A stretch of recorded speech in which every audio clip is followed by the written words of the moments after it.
Welcome to Kenton's videos. Enjoy the video. You start by generating and opening the config so changes stick.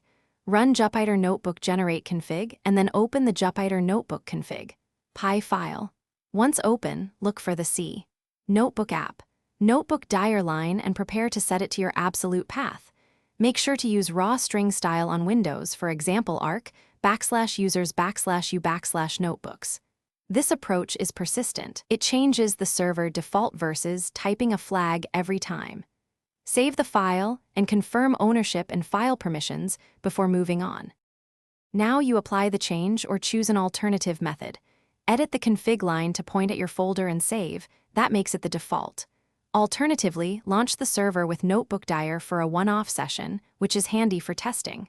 On Windows, create a bat that runs the command and double-click to open in that folder. On Linux, update a systemd service or your shell alias to include the flag. Once done, restart the server and verify the working directory in the browser. Finish by restarting the Jupyter server so your new settings load. Open the web interface and confirm the file browser shows your chosen folder as root. If it did not change, use Jupyter paths to find which config is active and verify there are no duplicate files overriding your edit. Make sure file permissions allow the server to read the directory, and check for environment variables like Jupyter config dir. If permission is denied, adjust ownership or choose a path with proper access and restart again. Thanks for watching. Consider subscribing if we helped you.